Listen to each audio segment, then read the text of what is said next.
Geologia urbana.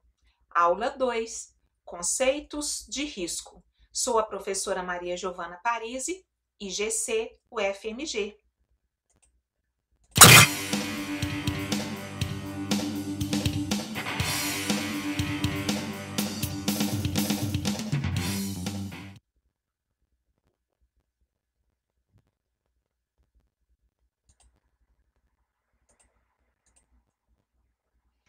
Riscos ambientais. Conceitos.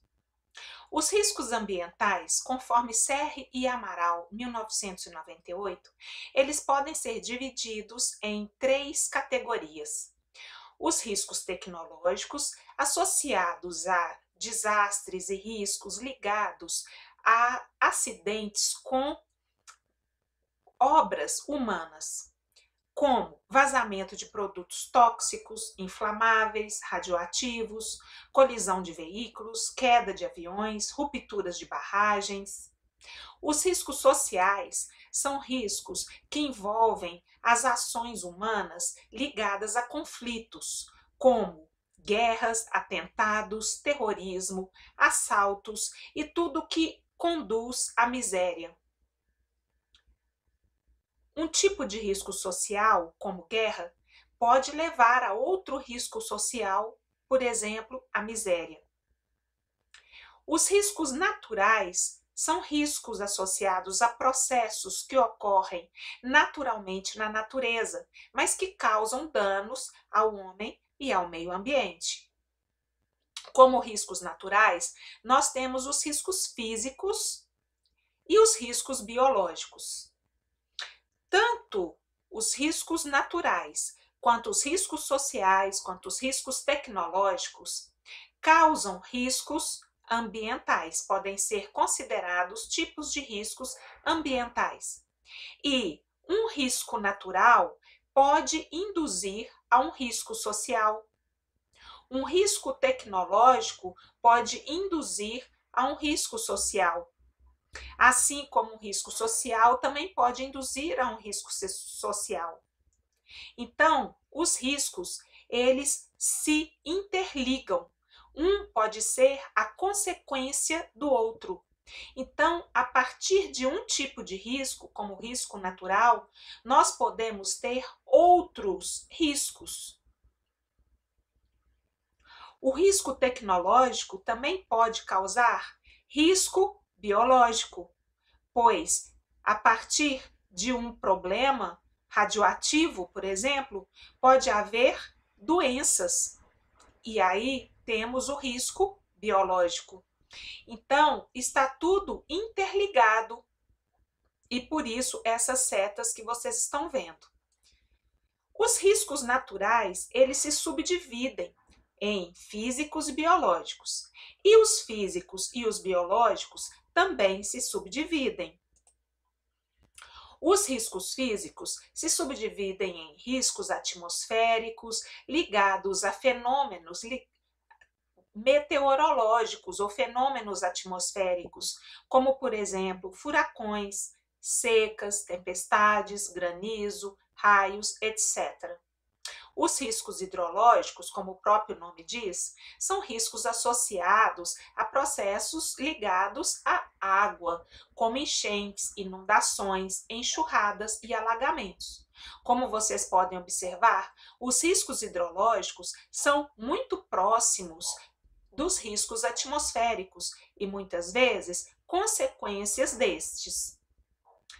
Os riscos geológicos também têm uma correlação muito forte com os riscos atmosféricos, pois a partir de uma tempestade intensa, nós podemos ter processos exógenos, como erosão, escorregamentos.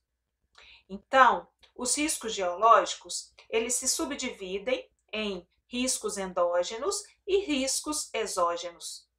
Riscos endógenos têm uma relação com aqueles processos cuja força que os origina vem do interior do planeta, como os terremotos, vulcanismo e tsunamis. Já os riscos exógenos têm a ver com forças ocasionadas no exterior do planeta, como forças intempéricas, forças atmosféricas, que causam escorregamentos, erosão, subsidência e colapsos. Então, todos esses riscos, eles se interrelacionam. O vulcanismo, por exemplo, pode causar um risco atmosférico, como alteração climática, aumento do efeito estufa.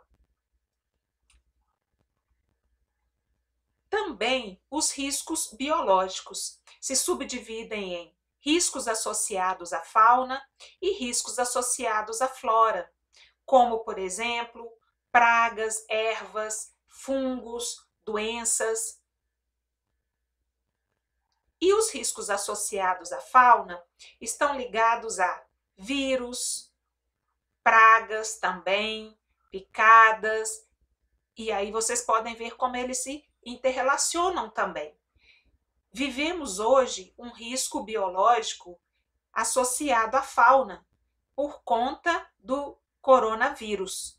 Como os vimos na aula anterior, desastre é uma situação ou acontecimento que transpõe a capacidade local de superação do problema e, assim, implica a solicitação de assistência externa a um nível nacional ou internacional.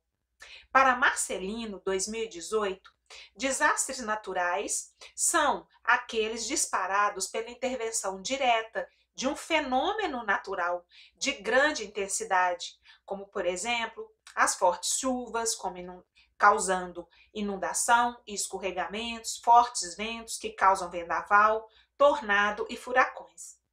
Os desastres humanos, que na definição anterior estavam associados tanto a riscos tecnológicos quanto a riscos sociais, são aqueles disparados pelas ações ou omissões humanas. Exemplos: acidentes de trânsito, incêndios industriais, contaminação de rios, rompimento de barragens, etc. Esta figura mostra como os desastres naturais podem ter efeitos sobre a saúde humana. Então, além dos problemas, das consequências diretamente relacionadas com o processo de um desastre natural, também existem os efeitos secundários com relação à saúde humana. Então, vemos aqui 4 categorias de riscos naturais, como o risco geofísico ou geológico, meteorológico, hidrológico, climatológico. Como exemplos de geofísico e geológico, temos terremotos, tsunamis, vulcanismos e movimentos de massa. Meteorológicos, tempestades, tormentas, ciclones, vendavais. Hidrológicos, inundação brusca e também gradual, alagamento, movimentos de massa ligados a terrenos saturados.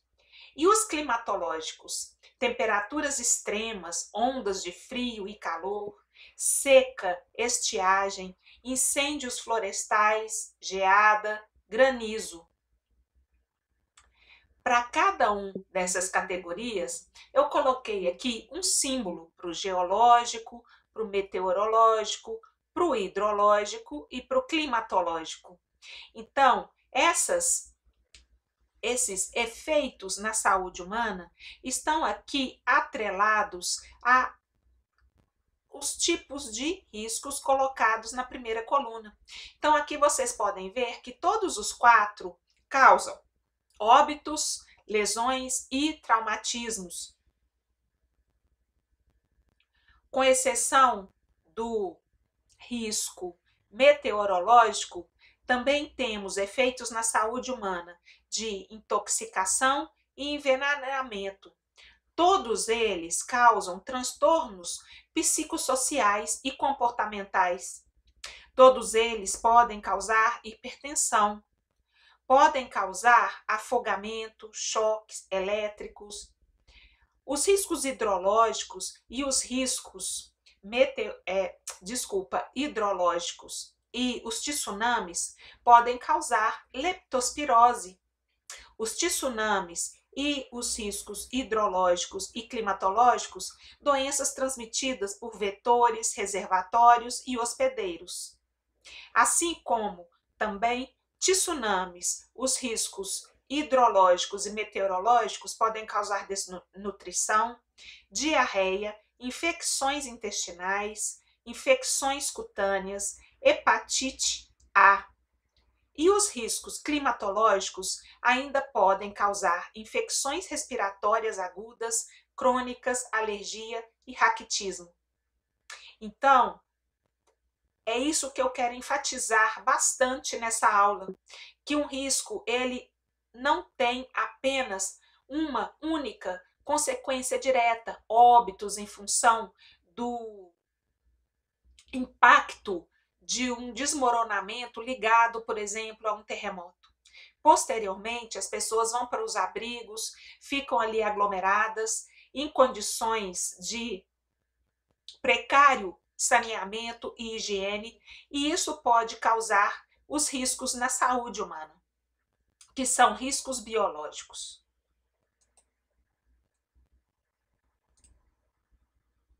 Como exemplo, eu cito o terremoto de 7 pontos na escala Richter, ocorrido em janeiro no Haiti, em 2010, que causou 222.570 mortes e teve mais de 39,1% de sua população, ou um total de 3,9 milhões de pessoas afetadas. Este foi o desastre da década, que causou o maior número de vítimas desde 2010, elevando a categoria de risco geológico como a mais perigosa em termos de mortalidade. Ainda não tenho aqui os dados do Covid.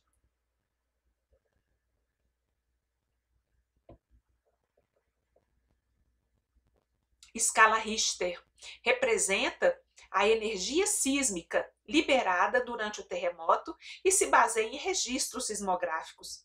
A escala Richter aumenta de forma logarítmica, de maneira que cada ponto de aumento significa um aumento 10 vezes maior, de acordo com Preset al. 2006. Aqui nós temos uma parte lá da cidade de Porto Príncipe, bem destruída em função do terremoto ocorrido em 2010. E aqui uma foto do Google Earth mostrando a razão de ocorrer terremotos no Haiti.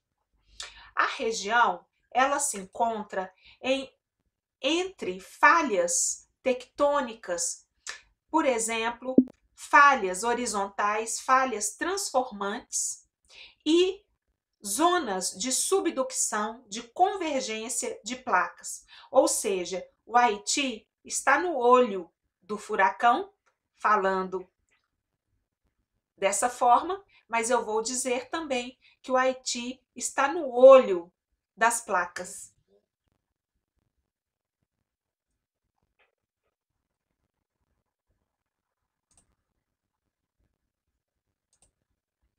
Já não bastasse as consequências do desastre em si, do terremoto em si, sabemos que, após algum tempo, as pessoas foram para os abrigos, porque perderam suas casas e foram ser tratadas dos traumatismos, das feridas, e muitos voluntários foram até o Haiti para ajudar essas pessoas.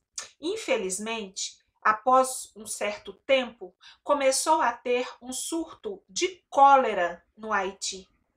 Esse surto de cólera foi estranho, uma vez que a região não tinha cólera.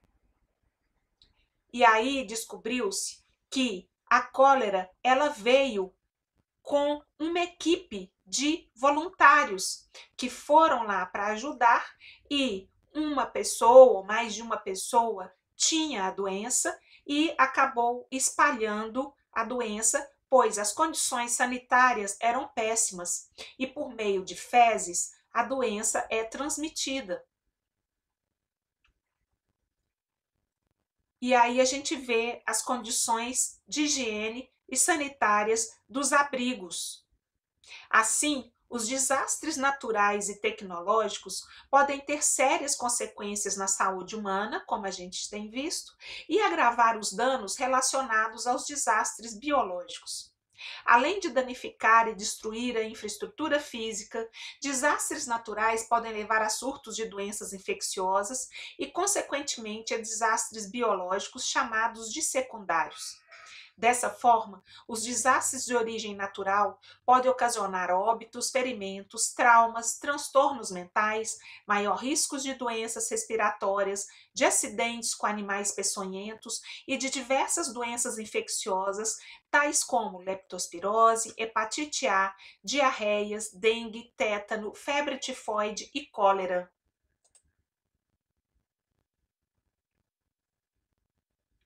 Mais uma vez, o desastre é uma situação que transpõe a capacidade local de superação do problema e é preciso assistência externa ao nível nacional. Então, vamos ver essa situação do Haiti como exemplo. A população, a sociedade não tinha como superar o problema decorrente do terremoto. E foi preciso uma ajuda externa, uma ajuda internacional. Esta ajuda veio de alguma forma, mas sem a intenção, houve a transmissão de uma doença que não tinha na região. Então, tudo é muito delicado. Outra coisa, imaginem esse momento que nós vivemos, uma pandemia. Imaginem se há um terremoto e as pessoas ficam desabrigadas e precisam ser levados para um abrigo onde há aglomeração. Não preciso falar mais nada. É uma situação gravíssima.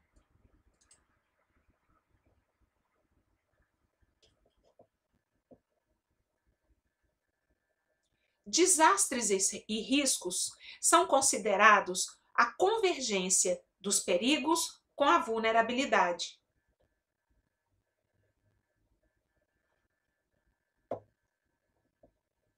Vamos imaginar a ocorrência de um evento, e este evento é perigoso, mas dependendo da vulnerabilidade, não haverá risco e nem desastre. Então, se a população está preparada para receber este evento perigoso, por exemplo, no caso aqui vocês estão vendo os raios. Os raios, se existe uma preocupação em prevenir a queda de um raio, o atingimento de um raio em uma residência, com a colocação de para-raios, este evento perigoso não irá causar um risco ou um desastre, porque não existe vulnerabilidade, não existe pessoas expostas, não existe pessoas que podem sofrer danos decorrentes daquele evento perigoso. Por outro lado, se a gente considerar a fragilidade dessa moradia, então sim, existe vulnerabilidade. E se um raio atingir essa moradia, pode causar danos às pessoas que moram nela. Então, a situação de vulnerabilidade, aliada ao tipo de evento, processo que pode acontecer, a soma dos dois é que vão definir os riscos. Os riscos e desastres estão associados à possibilidade de haver danos decorrentes daquele processo. E o grau dos danos que irão acontecer tem uma ligação direta com a vulnerabilidade.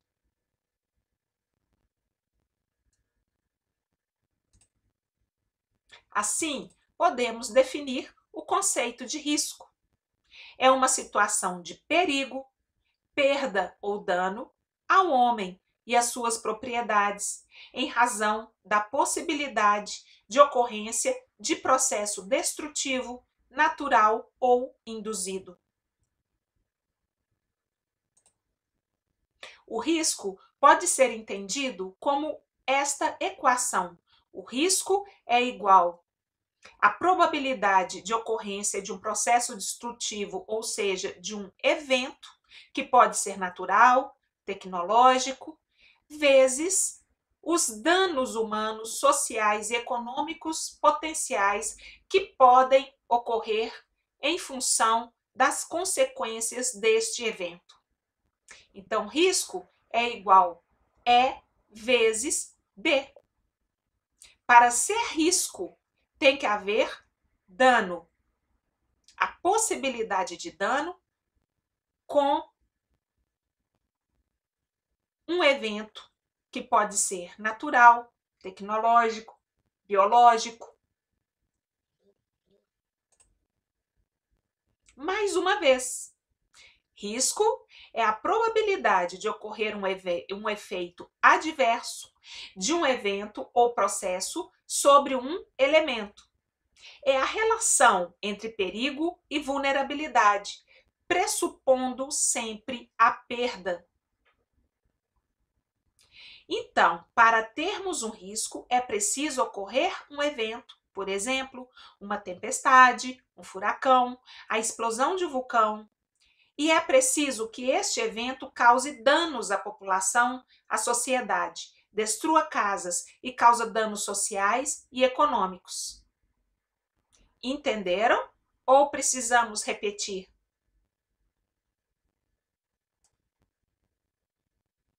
Vamos repetir. Risco é a probabilidade de ocorrer um efeito adverso de um evento ou processo sobre um elemento. É uma relação entre perigo e vulnerabilidade, pressupondo sempre a perda. Então, gente, para a gente analisar risco, nós temos que analisar a vulnerabilidade, nós temos que analisar a possibilidade de ocorrer um evento ou um processo. Guardem isso. O que é perigo? Perigo é a condição com potencial para causar uma consequência desagradável. Então, se existe a possibilidade de ocorrência de um evento, este evento pode ser perigoso.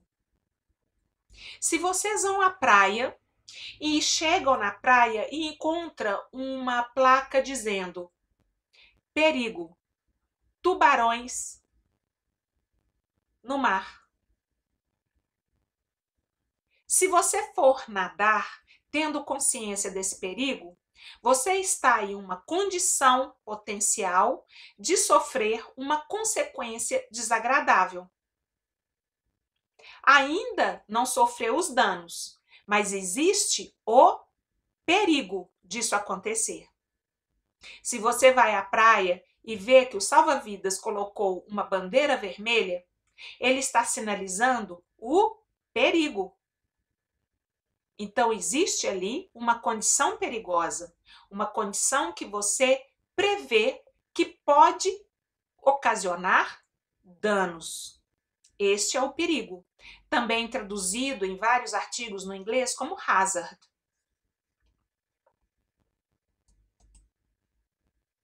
Vejam aqui algumas situações de perigo e vulnerabilidade.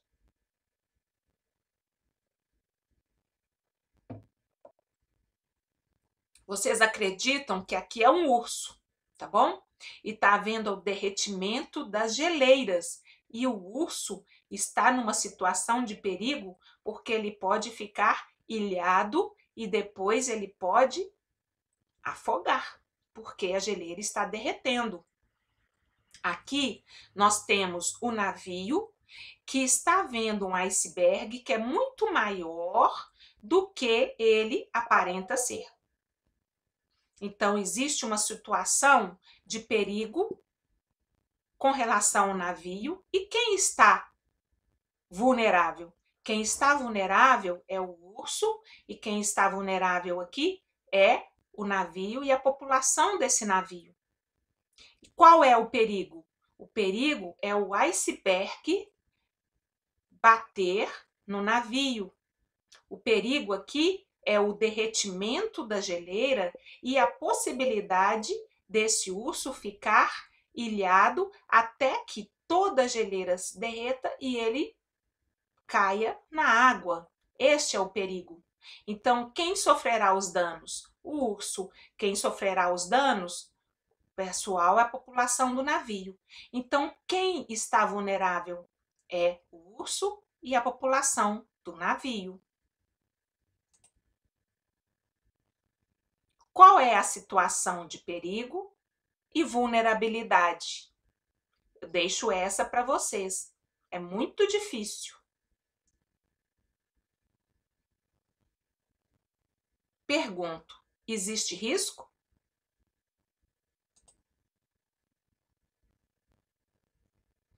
Assim, podemos entender que um evento é simplesmente um fenômeno com características, dimensões e localização geográfica registrada no tempo.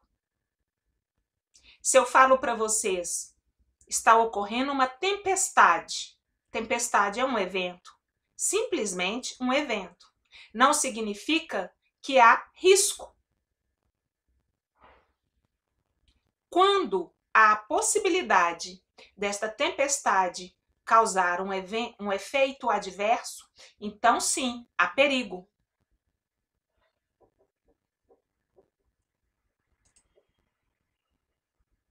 Fenômenos e eventos naturais comuns podem resultar em desastres naturais, pois esses fenômenos podem causar efeitos adversos e danos. A partir do momento em que eles ocorrem em uma região em que há vulnerabilidade, pode haver danos e pode haver risco ou desastres. Então, exemplo de eventos e fenômenos naturais que causam muitos danos e aí ocasionam desastres são colapso, ciclones, furacões ou tufões, deslizamentos ou escorregamentos de terra, inundações, enchentes, alagamentos e enxurradas, tempestades, erupções vulcânicas, terremotos e outros fenômenos.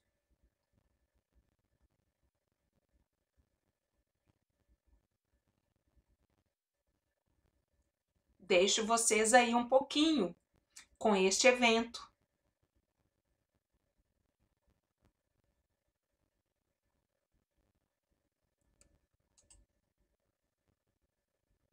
Dentre os outros fenômenos, nós podemos citar alguns riscos biológicos, alguns fenômenos geológicos, geomorfológicos, tanto endógenos quanto exógenos.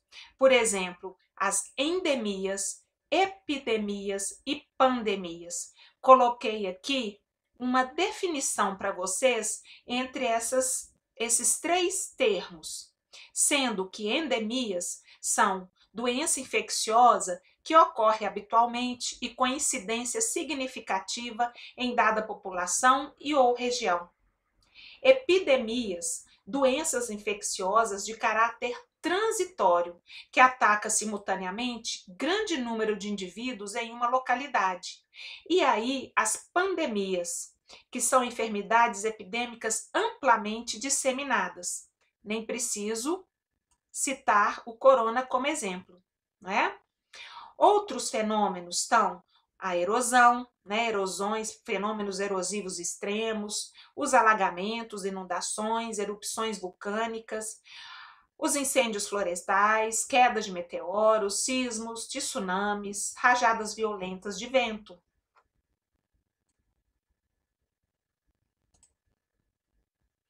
Então, vamos enfatizar aqui a vulnerabilidade. A vulnerabilidade é quem sofre, ela está relacionada a quem irá sofrer as consequências daquele evento. Então, é o grau de perda para um dado elemento ou grupo dentro de uma área afetada por um processo.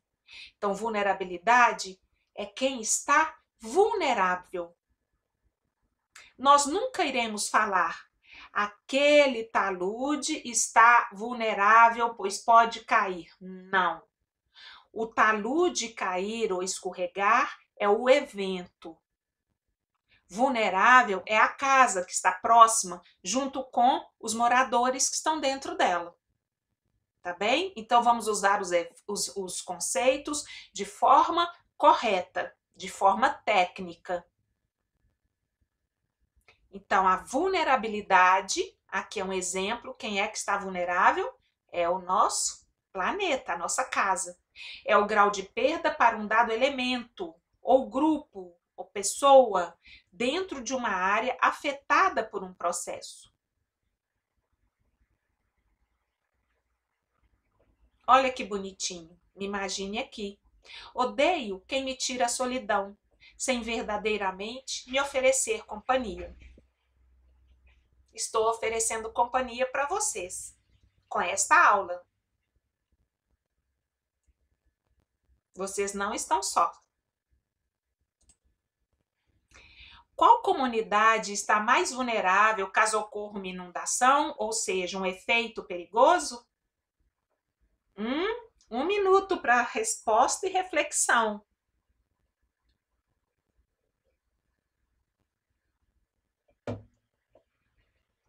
Um minuto é muito, né? Tá fácil essa, não tá? Então, qual comunidade está mais vulnerável caso ocorra uma inundação, que é um evento perigoso? Aonde eu posso dizer que há área de risco? Deixo aí a pergunta. Muito bem, então vem a pergunta. Uma tempestade de areia no meio do deserto. Isso é risco? Sim ou não? O que vocês acham? Situação 2. Uma tempestade de areia no meio do deserto, aonde há uma cidade, uma população vivendo ali. Qual é o risco? A situação 1 ou a situação 2? 1 ou 2? Ou, se formos pensar, qual é a situação de maior grau de risco? 1 ou 2?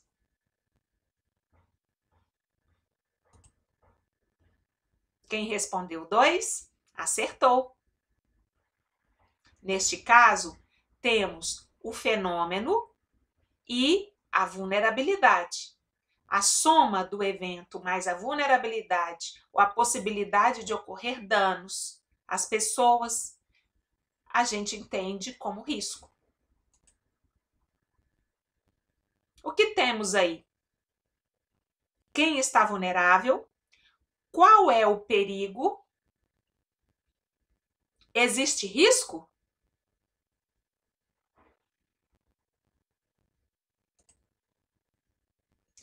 Área de risco? Existe a vulnerabilidade, existe a possibilidade de ocorrência do processo e, assim, existe um grau de perda. Então, nós temos uma área de risco. Um outro conceito muito importante é o de suscetibilidade. Suscetibilidade indica a potencialidade de ocorrência de processos naturais induzidos em áreas de interesse ao uso do solo, expressando a suscetibilidade segundo classes de probabilidade de ocorrência. Suscetibilidade é a potencialidade, por exemplo, de um terreno em sofrer um fenômeno. Por exemplo, uma região vulcânica, existe suscetibilidade de erupção. Uma região cárstica, existe a suscetibilidade de colapso. Um terreno declivoso com um material extremamente arenoso e sem coesão, existe a suscetibilidade de erosão. Então, nesse caso aqui, existe um geyser que está próximo de uma câmara magmática, né? Então, a água, ela aquece e ela se eleva quente. Então, isso é uma suscetibilidade. Essa região, ela tem todas as condições geológicas para gerar este fenômeno. Então, é simplesmente uma suscetibilidade. Em outras palavras, a suscetibilidade é uma característica do terreno a um determinado evento. Por exemplo, terremotos, dissolução, formação de grutas e escorregamentos.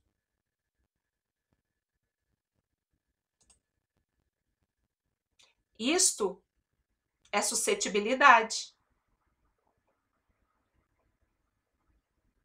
Existe a condição para haver a erosão costeira. E existe a suscetibilidade do material.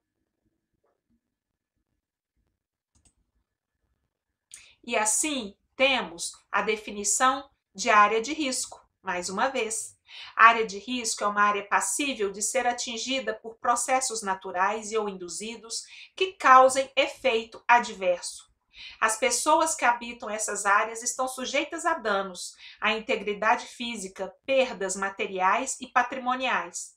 Normalmente, essas áreas correspondem a núcleos habitacionais de baixa renda, mas nem sempre. É porque são situações de maior vulnerabilidade.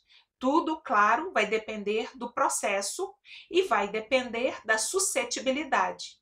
Outras definições colocam no lugar de processos ou eventos que o risco é igual à multiplicação da suscetibilidade versus ou vezes a vulnerabilidade ou a possibilidade de ocorrência de danos. Então, existe a suscetibilidade a um processo e existe a possibilidade de ocorrência de danos em função da vulnerabilidade de uma certa comunidade. Então, nós temos uma área de risco. Mais uma vez, suscetibilidade a movimentos de massa, vulnerabilidade, suscetibilidade mais vulnerabilidade, risco. De acordo com a UNDRO, uma oficina das Nações Unidas que trabalha com desastres, a gestão do risco ela tem que passar por essas etapas: a identificação dos riscos, a análise dos riscos, o estabelecimento de medidas preventivas, o planejamento para situações de emergência e também divulgação, informações públicas e treinamento. Assim, o planejamento do gerenciamento, ele inicia quando nós começamos a identificar os riscos. Quais são os riscos? Onde eles se localizam? Quando eles ocorrem? Onde eles ocorrem? E depois, o que a gente pode fazer? Então, é identificar os riscos, analisar qualitativamente os riscos. É um risco muito alto? É um risco baixo? É um risco médio? Monitorar e controlar os riscos, aliás, analisar qualitativamente e quantitativamente, fazer um planejamento e resposta aos riscos e, enfim, monitorar e controlar os riscos.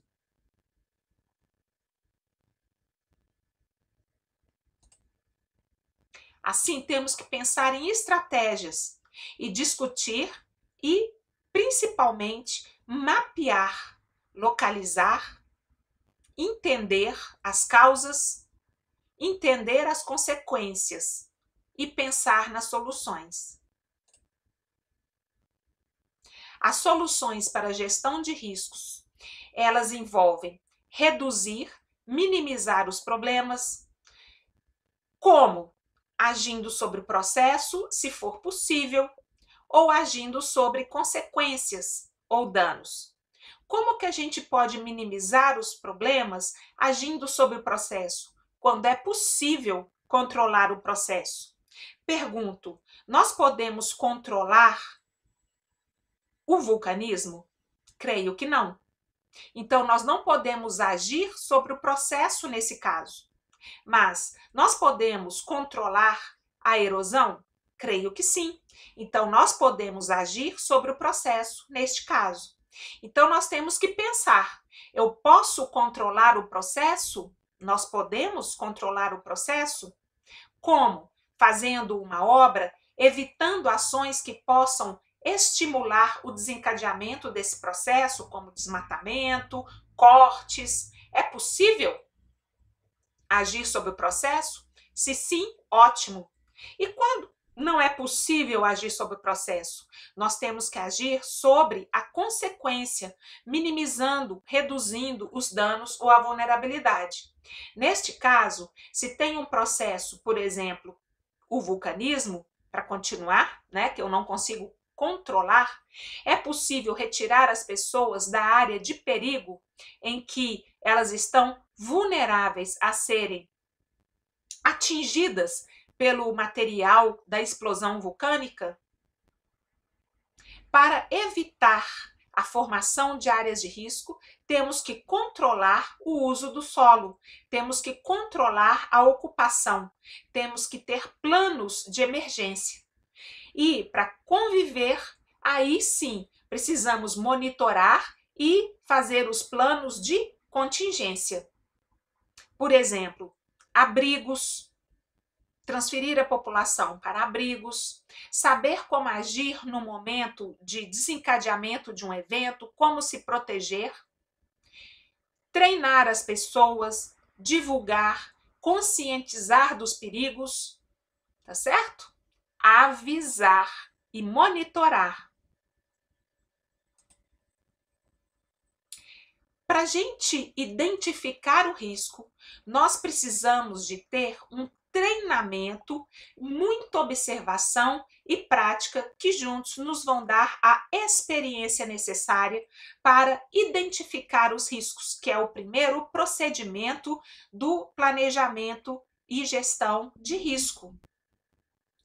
Uma vez que a gente adquire a prática e capacidade de observação, fica praticamente automático a nossa percepção, a gente aguça a nossa percepção. Então, como um exercício, vamos ver aqui esta figura. A aluna está dizendo, depois de muito observar, consegui identificar a imagem da idosa e da jovem na mesma figura. Agora, sempre conseguirei ver as duas. Então, vamos ver. Quem aqui consegue ver a imagem de uma moça jovem? E quem consegue ver a imagem de uma senhora mais idosa? Vamos lá. Tem alguém que não vê uma ou não vê outra? Tem alguém que vê já as duas?